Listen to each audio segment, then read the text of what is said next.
The views reflected by any of the guests may not reflect the views of the podcast host. Some topics may be difficult for some listeners. Proceed at your own risk. This podcast does not replace psychotherapy or advice and is for entertainment purposes only. Welcome to Hopeology, Stories of Hope, Healing, and Resilience. I'm your host, Christina McKelvey. Today we're going to be speaking with Candice Simonds and Emily Yang from A Home Within. A Home Within is an organization that pairs volunteer therapists with individuals that have a history of being in the foster care system at any point in their lives. We talk about different initiatives, the history of A Home Within, and how they are bringing so much hope to individuals. Please stay tuned to learn more about it, and we'll be right back.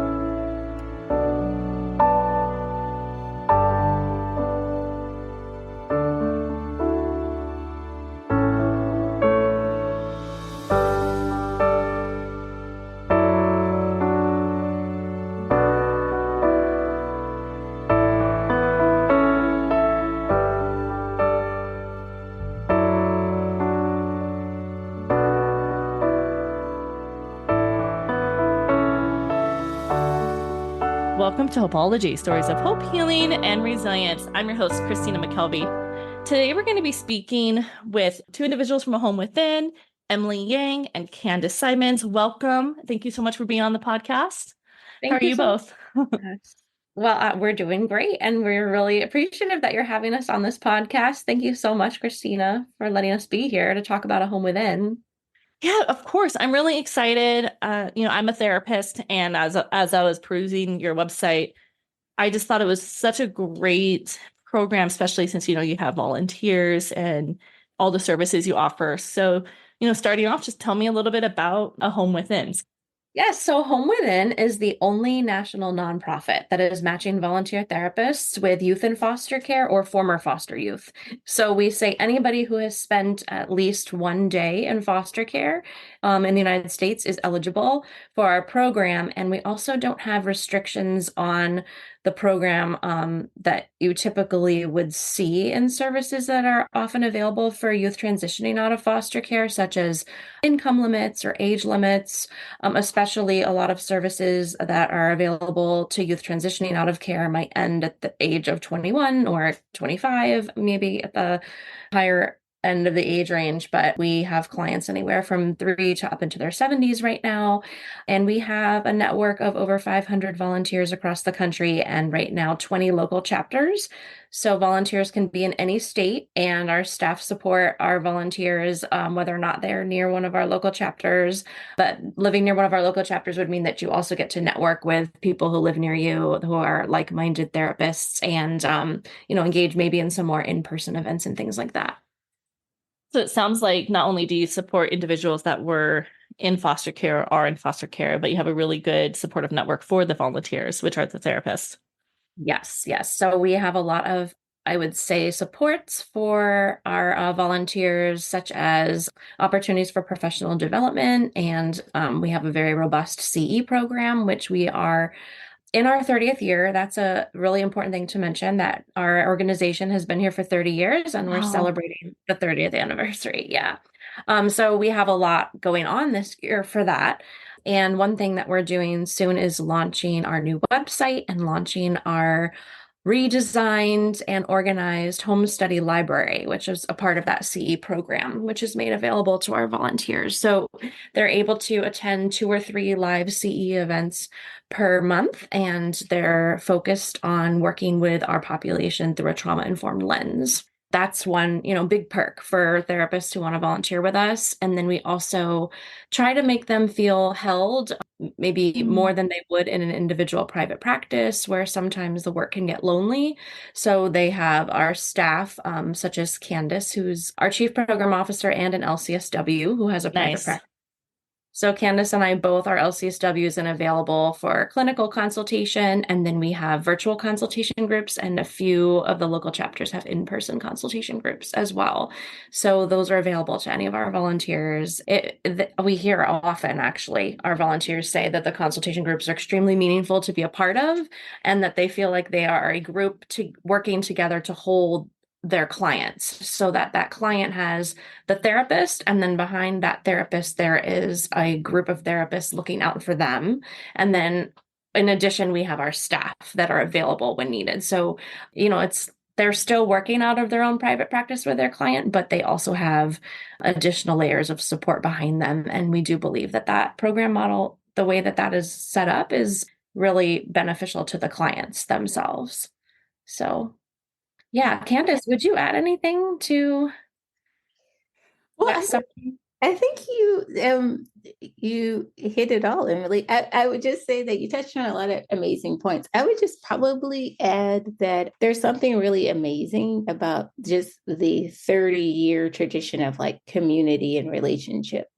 Because ultimately what I have found in my career is that just is hard to cultivate and nourish with the deadlines of writing notes and learning how to write notes, and it can feel that there's this steep, incline that is required to both become a provider for this population and then provide the services. And in my career, I've noticed there's often just a lack of resources related to either training or community.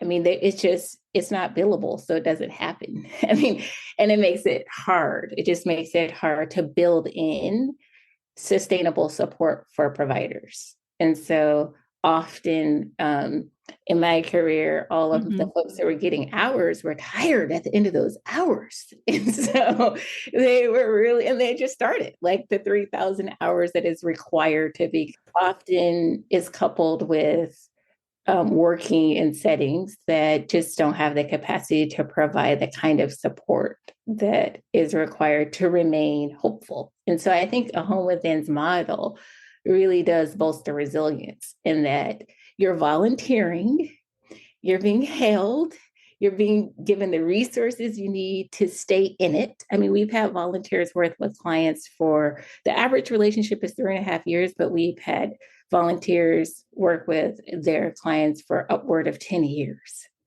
which is kind of counterintuitive when you think about this population and some of the stuff that might come up. Like a decade sounds pretty overwhelming. And it, I think, isn't because of the layers of support and nurturance and guidance and community that you receive. That's not corrective focused. It's focused on growing as a therapist. And I think that's the feedback that we get. That's the experience that I've had as a volunteer. That it feels different, even though I'm in private practice and I don't have to worry about burping and soaping in 30 days. Burping and soaping. Burping and soaping in 30 days to meet some type of mandate. I don't have to worry about that as much. And still it feels different to volunteer in community. And I think that's the difference, is that I feel like I'm part of this community and I'm held by this community of hopeful folks who've come together all over the nation. Yeah. Just to show up for another person. All over so I love that I have so many questions. I love that you mentioned being held. I think that is so important. As practitioners, especially in private practice, we don't always have that sense of community. And, I think I personally feel we should be doing some sort of acts of service, whether that's volunteering or providing support, through our professional ethics as a counselor and as a social worker. We need to do that, but then there's not a lot of resources or support for us to be able to do that. So it sounds like, a home within has really provided that network, like you said, being held, that sense of community to help therapists not only grow, but to be able to volunteer. And you mentioned all over the country. So you're in how many states? We have 20 chapters across, it's 13 states right now, right, Candice? Yeah. Because several of the chapters are in California, where we were founded. Okay, found in California. Okay. Yeah. So we were founded by Dr. Toni Heineman, and her vision was just that she believed that having a lasting relationship with a committed therapist could be beneficial and help a young person in foster care or transitioning out of foster care, make positive changes in their life. And yeah, and since then it's just grown a lot. So I think we have 6 chapters in California right now. And some of our larger chapters are Philadelphia and New York City, Boston, and Northampton, Massachusetts. We have a Chicago chapter. We have a really big chapter in Portland, Seattle, and there's a chapter in Houston. Yeah, we just keep growing, and we want to see, more chapters founded and more therapists find us and find that a home within is the place to be. That's what I always say. If you're in private practice, it's a great place to be for resources, for networking, for experiencing rewarding work. And like you said, there's a lot of therapists that have met with me to learn about a home within, sort of like a pre-volunteer interview to find out more about what we do. And a lot of them will say, well, I've always thought about taking on a pro bono client, and then I wasn't sure how to do that and how to get started. Where would I find the person that's the right person to bring into my practice and know for sure that that's a person who needs my private practice therapy for a week for free, So, we made that avenue available to any therapist who's interested in doing that pro bono work. And then a lot of therapists have also said that they're lonely in private practice. So if you're not in a group practice, or even when I had my private practice open, I had one colleague that was down the hall, and we were always passing each other, ships passing in the night. We never really got to spend time with each other. So it was still lonely. And I think you can feel like you're holding a lot by yourself. So a home within also serves as a way to mitigate that for therapists. So.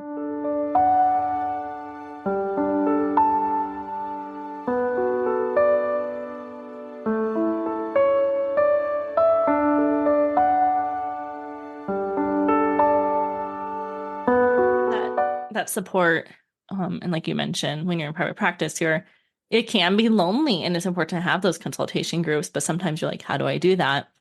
Now, you mentioned chapters. How would one go about starting a chapter in their state? Because when I look at your website, I notice there's not one here in Arizona.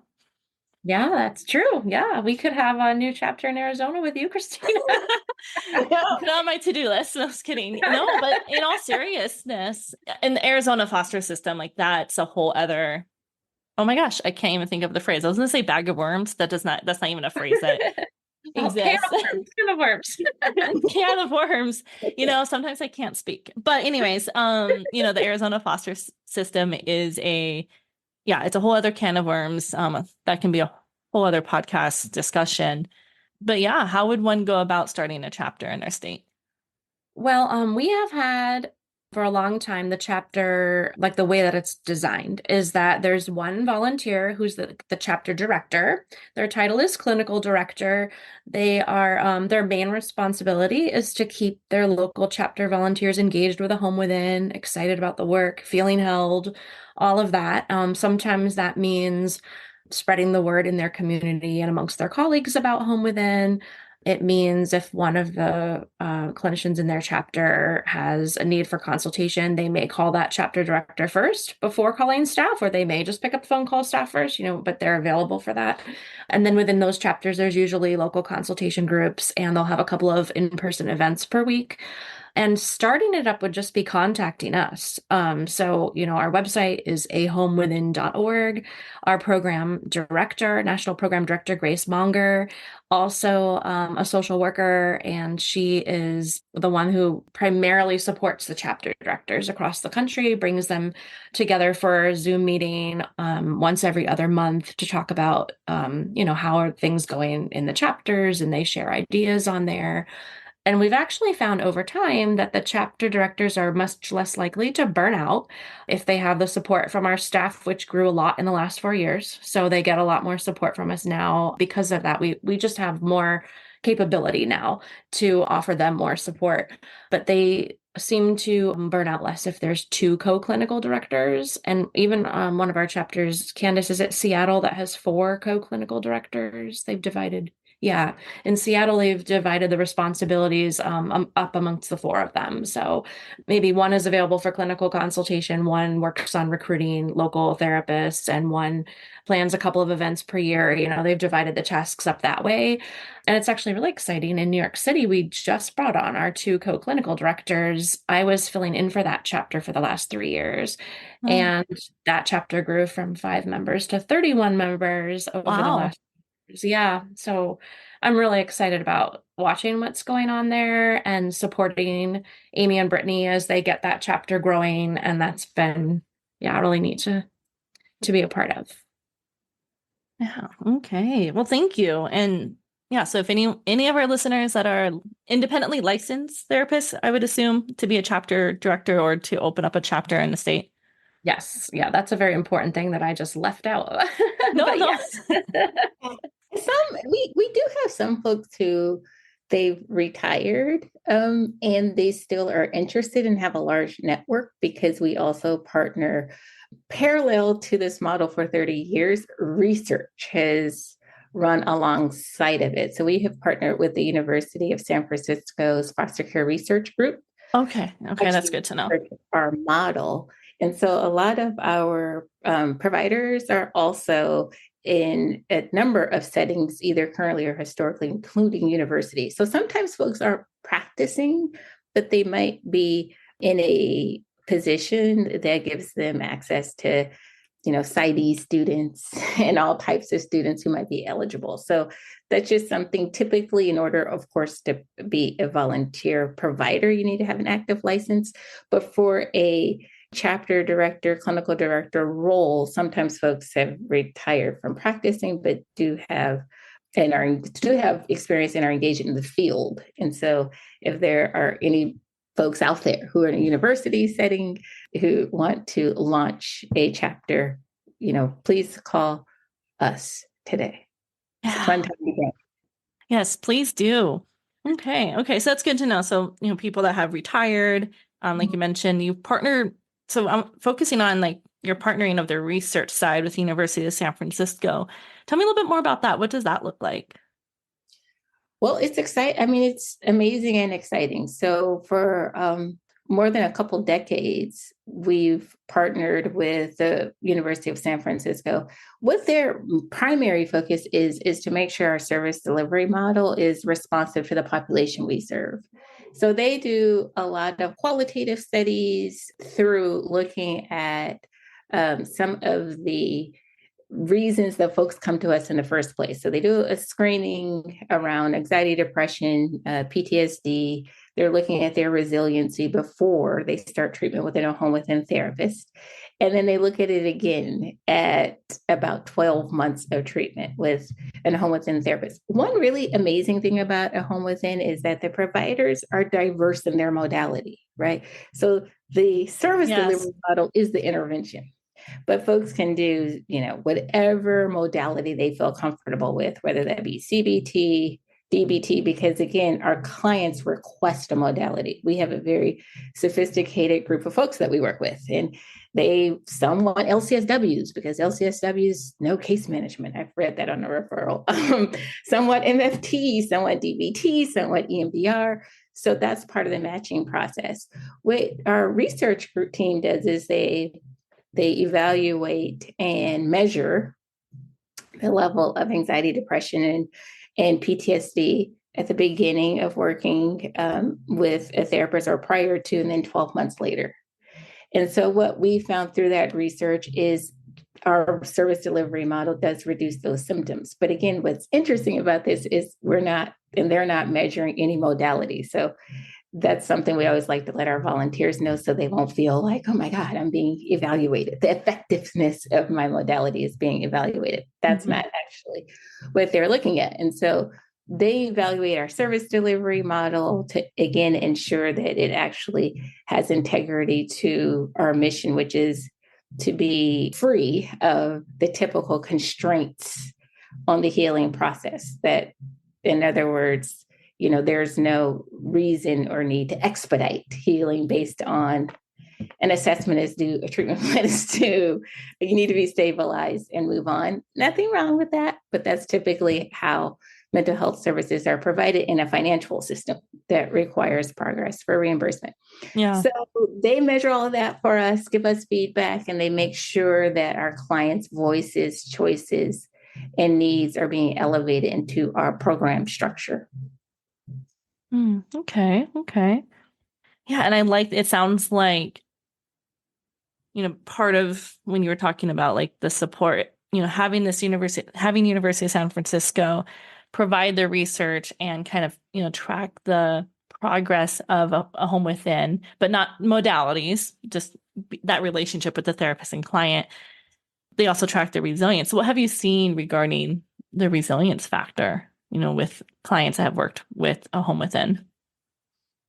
Well, I would say from the research, we've seen a lot of those symptoms go down in terms of anxiety and depression.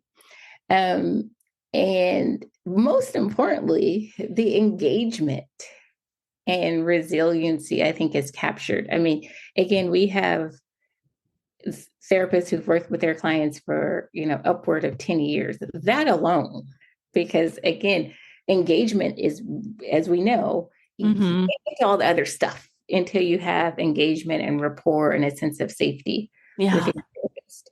So just the idea that having the opportunity to go slower, that's what I always say. The pacing is different here because, you get to go at a pace that makes sense to really address the engagement and rapport. And, I was trained with evidence-based models that said engagement and rapport was a 4-week phase of treatment. Oh, yeah. Right. So there was That's a lot not of true. like, oh gosh, what do I have to do? Does anybody have a magic wand? Bring in the sprinkle dust to get this person to trust me in 4 weeks. And by the way, why should they? Why would they? So to be able to have a different pace and be able to go at a different speed, and sometimes folks don't show up, and that's okay because there's no pressure. There's no one auditing us saying it's been 5 no-shows. What's happening here? By the way, that happens and there is support around that, right? But we look at it a little bit differently. We look at it together. And so engagement and rapport can take a longer period of time because it's not determined by fiscal or administrative regulations or constraints. And so I just think the engagement, the idea that we have a model that offers folks voice and choice, and they can engage in therapy at a speed that they determine with the therapist. And if they decide, by the way, that they're done in 5 weeks, that's okay. And they can still come back, that they get to decide. That's what we hear the most from, is how empowering it is. We hear that from our clients, and we also hear it from our therapists, that there's not this sense of being burnt out. I mean, Emily and I always kind of chuckle about that, like how excited folks are to be in a long-term therapeutic relationship with their clients. Quite frankly, it feels a little overwhelming sometimes to me. I'm like, 10 years? Oh my goodness, 10 years, 15 years? That feels really long. And yet we hear all the time from our therapists that they are so engaged and refueled by the opportunity, that they get way more out of it than they feel like they put in it, which to me is just like boggles my mind that can be a consequence of working in this model, that folks feel really, really invigorated. I have to say that as a volunteer, I do too. So I volunteer every Tuesday and evening. Lovely. Awesome. Evenings are I get a little shaky after 4:30, Christina. Frankly. Yeah. I'm with you. I'm like, oh, my blood sugar's going down. I don't know. I'm getting a little tired. And after I volunteer, I always feel better. I feel it's a boost for my week. That after that, I can get through the hump of the week Wednesday with joy. And so that's what I have found, that it is one of the ways that I can name and identify joy in my calendar.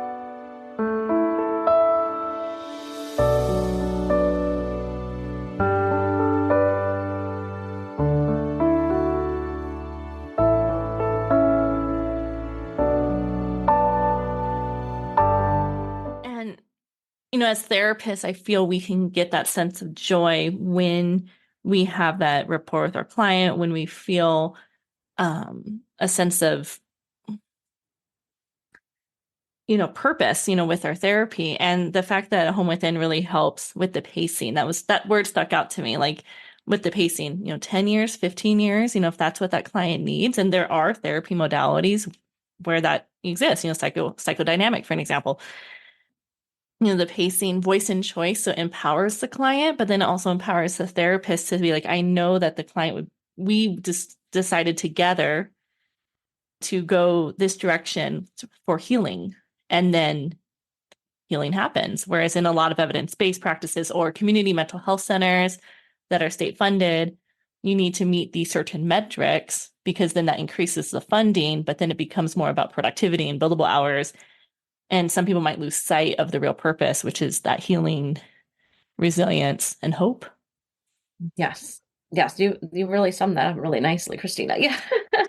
Thank you. So, yeah, I think that we do talk a lot. Candice also said voice and choice. We talk a lot about how we want our clients who, one thing we haven't touched on yet is that many people who spent time in foster care, they have experienced, of course, at a minimum, separation from their first family. And then usually, I think the average across the country is 3 placements, but we have worked with many clients who report that they've had 7 different placements, different homes that they lived in, or upwards of 10. And so, there's a lot of history of attachment injury, experience of trauma, complex PTSD. And so when within that system they've experienced all of those things, and then their opportunities for therapy are limited by what Medicaid is able to pay for, or other constraints. But when they are matched with a therapist, that therapist often, the time in therapy can be cut short because maybe the child suddenly moved, or maybe it was a program where you get 12 weeks and then it's done. My history of working with youth in foster care in New Jersey, my experience was that a lot of what was available to the children in the foster care system here was limited to 6 months or limited to 12 weeks, depending on how they accessed those services. And so now when those folks find us at a home within, we want them to feel like from the very beginning with their therapist, they get to decide how long therapy is going to last. What are their goals? They'll work that out with their therapist. How long do they expect treatment to last? How long does the therapist expect treatment to last, depending on their modality? They get to talk about that, together. And so that's giving the client more agency over the experience in therapy, which they probably did not experience like that before. So just when Candice said voice and choice, it reminded me that's another, goal of the program, is for the client to be experiencing therapy in a different way. A lot of the people that come to us for therapy probably wouldn't be able to afford a private practice clinician without a home within. Though we don't have an income requirement for the clients that are coming to us, that still is often the case. And so for finances and how old you are, not to be limiting your access to being able to be matched with therapists through our program, and then just being able to give them more agency over how long is this going to last? What are the goals for treatment? And in another way that we try to meet our clients' needs, I would love for Candice to tell about our new program initiative that she started last year, which is called Building Practice in Community, which was a response to our clients' need for and request for culturally concordant therapy. So, Candice, if you would share about that, that'd be awesome. Oh, okay. Well, we call it BPIC, which is interesting because people confuse it for like BIPOC, but it's Building Practice in Community. And through the research, a thread that came through over the past couple decades is that our clients have been really, really grateful for and appreciative of and connected to our therapists and our modality. They've also requested to have cultural concordance with their therapist, which is really important. Very important. Yeah. And has been really, evident sort of in the national scene of really wanting to lift up various voices. Of course, we have the issue that only 4% of providers in the state of California and nationally identify as African American and or Latina A, X, or A. And so there's that discrepancy between the request and the number of providers, sort of the supply and demand issue that's out there. And then you take that number and you think about how many are volunteering. So that was an issue that we wanted to be able to address. And so it evolved from that request to this idea of a home within is this amazing place where people stay. It's so good that people come in and they create community, and therapists are retained through this model. And so I thought it would be really an opportunity to think about a program that invited people in to this request and invited people into responding to this need. And so we have launched a cohort last year of therapists who identify as Latin A, X, and or O, or Latin and African American, and they have donated at least 5 slots in their private practice to serve clients who identify as such. And it's sort of evolved even from then to really recognize that it's a very human need to want to have a sense of belonging. And so part of the BPIC initiative is to recognize that both providers and clients have a shared need, which is to feel part of a community and to feel understood by that community. And so BPIC really is about supporting and retaining and engaging those therapists in this commitment to respond to this need by offering them a community that includes consultation, mentoring, and in some cases, clinical supervision, so that they're able to be retained through their own careers to respond to these needs and experience a sense of belonging, which can be extended to the therapeutic relationship. So I imagine that BPIC focusing on this cohort and this need will create the foundation again to create relationships that are sustained and retained through this model, because through BPIC, the members receive this mentoring and this investment in their careers and opportunities to network. And so I'm really excited about it. And again, it really gives us an opportunity to sustain a dialogue about what does it take to help humans feel a little bit safer in their environments, to feel valued in it, and to inspire their hope and resilience throughout their careers so that they're available to meet the needs of their clients. That's the kind of idea behind BPIC. And that's fascinating because, you're right. If the client has that shared experience with a therapist, so if they feel more heard and seen because of that shared experience, that increases that rapport and it can help with healing. And so it's really cool that you have that initiative. So building practice in community is what it stands for. Okay.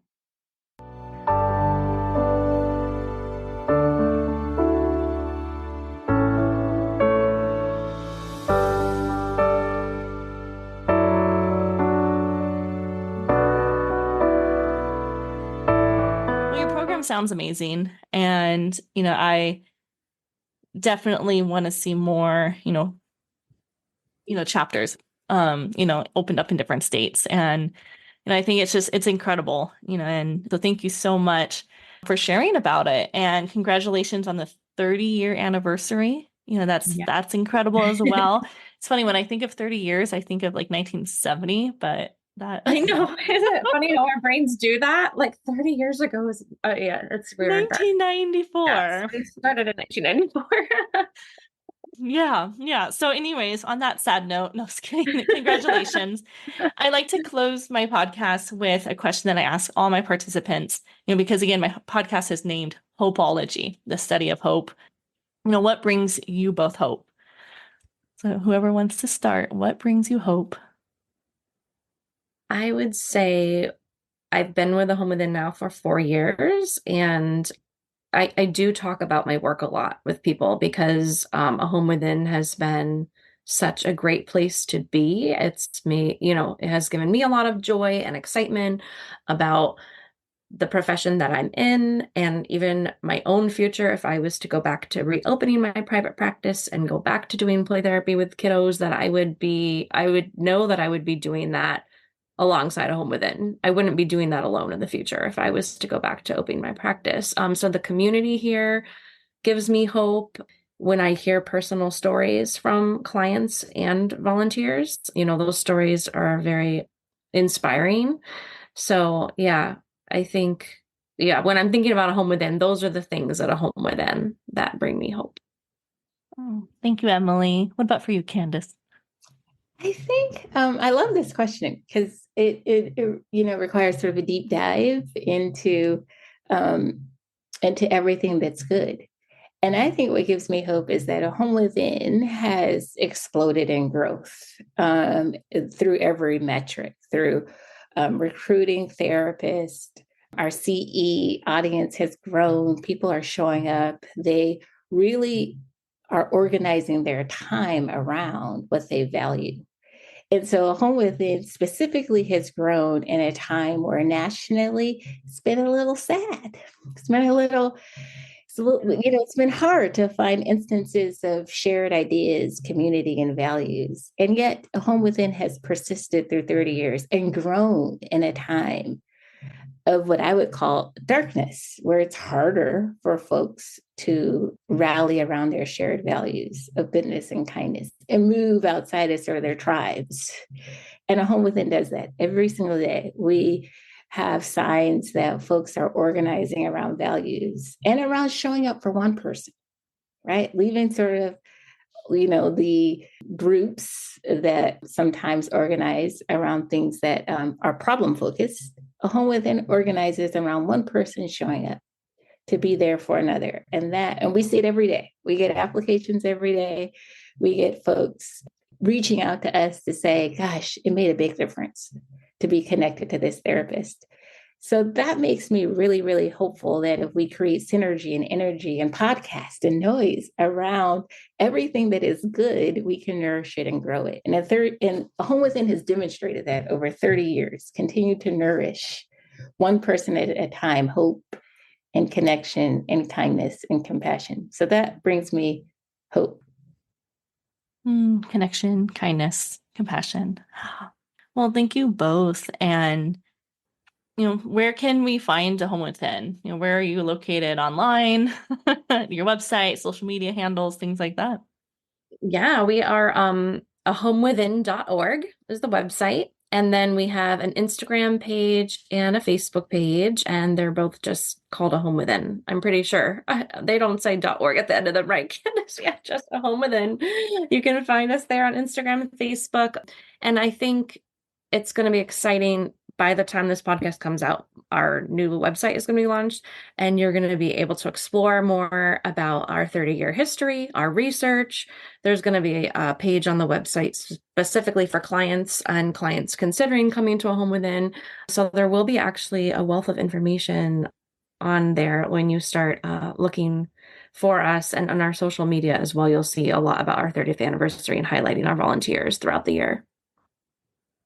Okay, thank you. And again, you're looking for more volunteers and more states to start chapters. And so you're and our goal is 300 volunteers this year for the 30th anniversary. So, I mean, it's a big goal. It's a lofty goal, but we think it's possible. We have gotten close to bringing on 200 in a year before. So with a lot more efforts, we really think that we're going to make it happen. Yes. I will root for you. 300. That's awesome. Thank you, Christina. Yeah.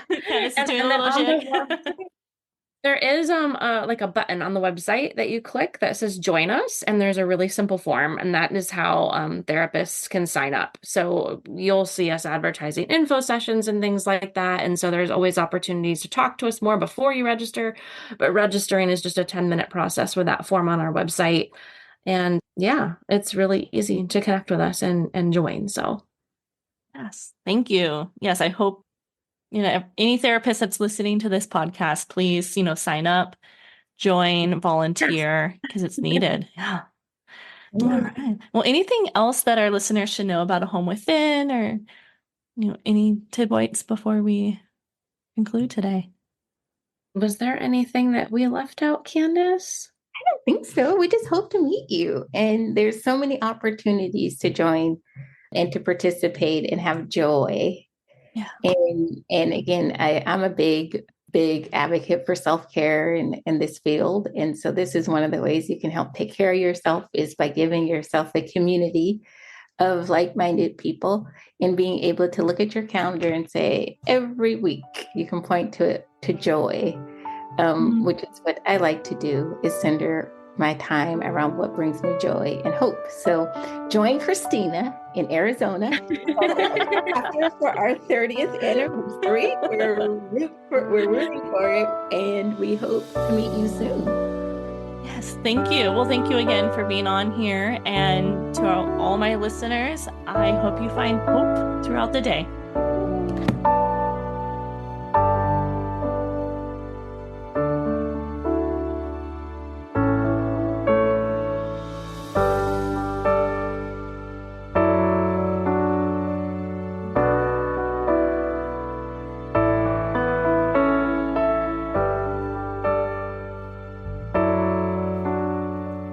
hope you enjoyed that interview. I think it's wonderful what A Home Within is doing, how they are trying to impact many lives as possible. If you are a mental health therapist, licensed clinical social worker, licensed professional counselor, psychologist, please go to the website that's going to be in the show notes and consider volunteering. I have put the website in the show notes, and you can read about their mission and their history along with their vision. They are celebrating 30 years this year, and their goal is to get the 300 volunteer therapists to sign up so they can impact as many lives as possible. Again, if you need more information about them, I have the website, Instagram, LinkedIn, all in the show notes. And of course, email me if you want more info as well.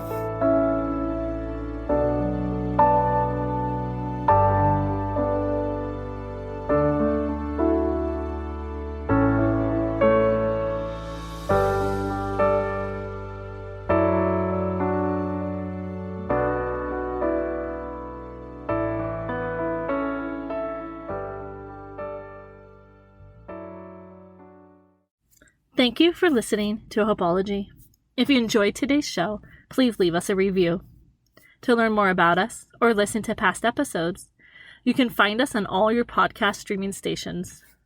If you are interested in being a guest, or if you have any feedback, please email us at hopeologypodcast@gmail.com. You can also support our show by clicking on the link in our show notes. Please also follow our Instagram page, Hopeology Podcast, and visit our website, www.hopeologypodcast.com.